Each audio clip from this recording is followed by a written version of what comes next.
다이어는 평생 제외일 겁니다. 손흥민 주장 선임 반대했던 다이어 악수 거부 논란되자 토트넘 감독 단호하게 제외 선언하자 현지 팬 초토화.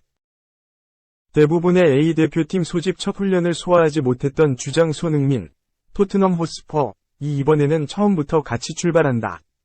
경기 일정이 도왔다. 손흥민은 9일 파주 축구대표팀 트레이닝센터, 파주 NFC에서 열린 10월 A매치 2연전, 티니지, 베트남을 앞둔 소집에 가장 늦게 입소했다. 팬들의 환대를 받으며 왔고 2022 항저우 아시안게임 금메달을 해낸 후배들에게 축하드려요 라는 메시지도 남겼다. 훈련 첫날 합류를 쉽게 못했던 손흥민이다.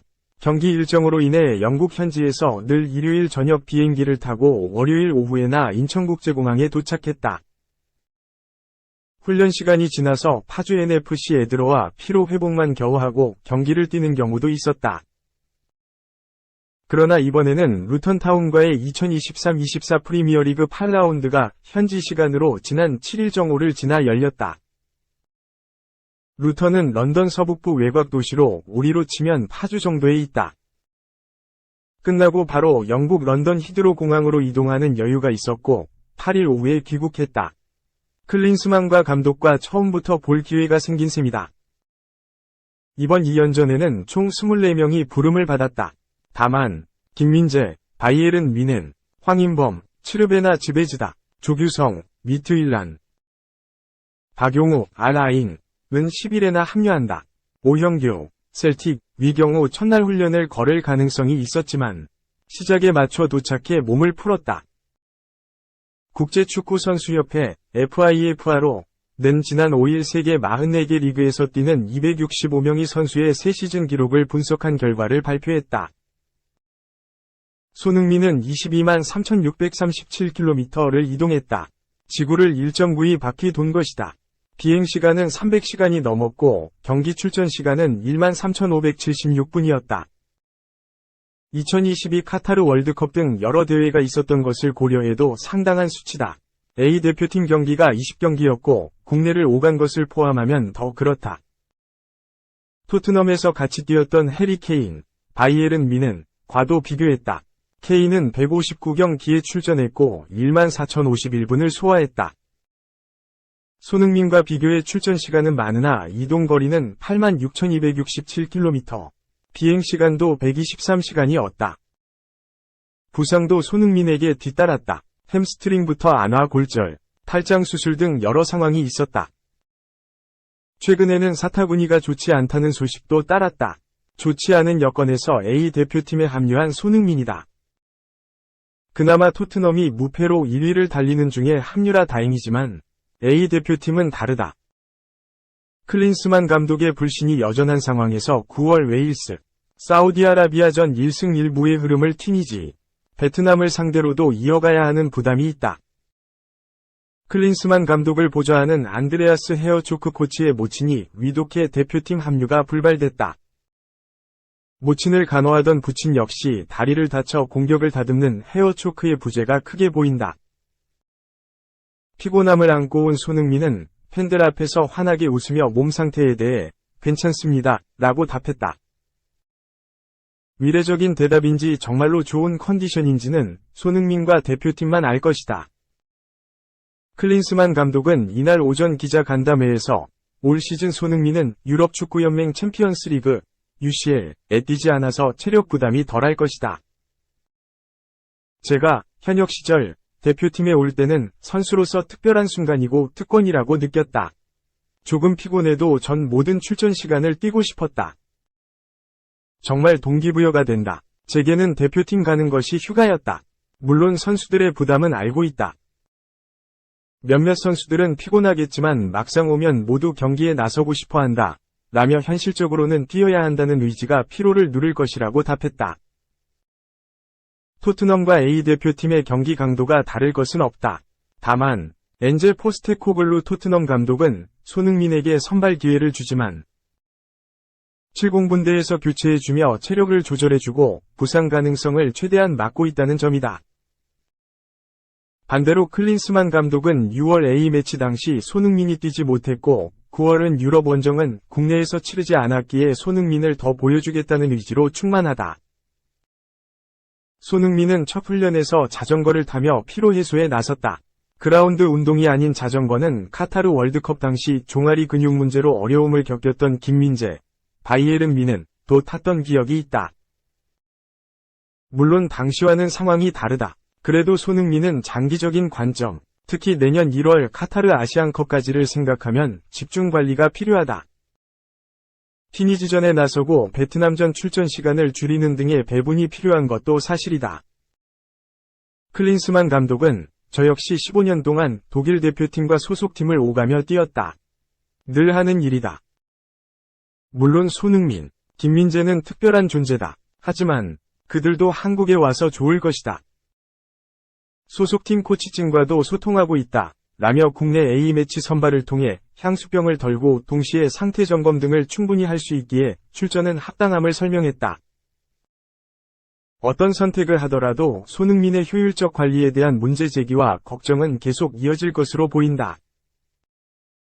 2. 깜짝 낭만 단기 임대설, 불발. 메시, 바르셀로나 안 간다. 리오넬 메시, 36, 인터 마이애미는 바르셀로나에 돌아갈 생각이 없다. 바르셀로나도 메시를 단기 임대로 품을 여력이 없다. 여전히 바르셀로나 재정엔 빨간불이 켜져 있다. 스페인 매체 스포르트는 10일 한국 시간 바르셀로나는 허황된 메시 임대설에 부채질하고 싶지 않다. 바르셀로나 보드지는 현재 메시 복귀가 불가능하다는 걸 분명하게 알렸다.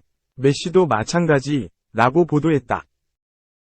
바르셀로나가 메시를 단기로도 못 데려갈 이유는 돈이다.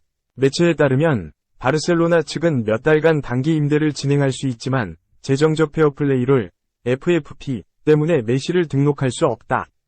여전히 재정적으로 어려운 상황이라고 지적했다. 메시도 바르셀로나 임대를 고려하고 있지 않았다. 스포르트는 현재 메시가 바르셀로나 임대를 전혀 고려하고 있지 않다. 바르셀로나 겨울 이적 시장 계획은 가비 계약을 마무리하는 것이라고 못 박았다. 메시는 바르셀로나 유스에서 자라 역대 최고 반열에 올랐다. 바르셀로나에서만 600골이 넘는 골을 넣었고 등 번호 10번으로 아이콘이 됐다. 주제프 바르토메우 회장 시절 방만하고 철학 없는 팀 운영에 환멸을 느껴 바르셀로나를 떠나려고 했지만 곧 마음을 다잡았고 재계약을 체결하기로 했다. 라포르타 회장이 부임하면서 구두 합의를 했는데 계약서에 서명하지 못했다. 바르토메우 회장 시절에 지불했던 돈과 신종 코로나 바이러스 팬데믹이 겹치면서 프리메라리가 셀러리 캡을 충족하지 못했다. 결국 메시는 자유계약 대상자 FA로 파리 생제르맹 유니폼을 입었다. 파리 생제르맹은 메시와 2+1년 계약을 체결했다. 기존의 네이마르, 킬리앙 음바페까지 우주 방위대 스쿼드였다.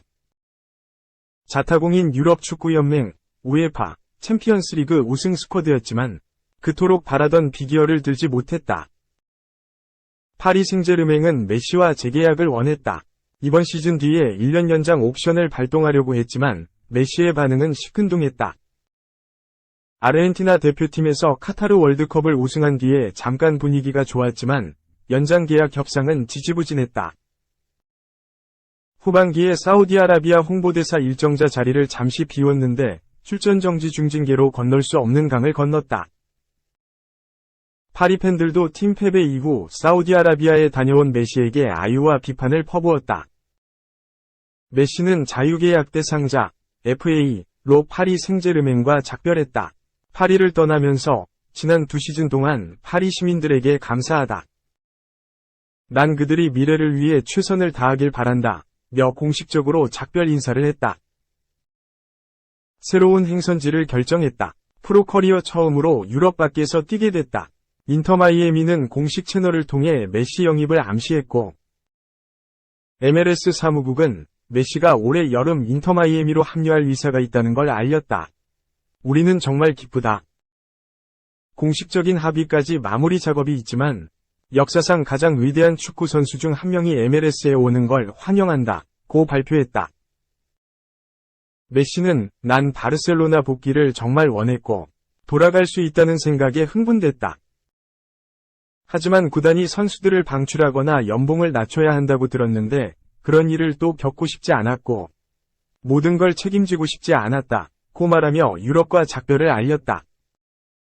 바르셀로나는 월요일에 메시 에이전트이자 부친인 호르헤 메시와 만났다.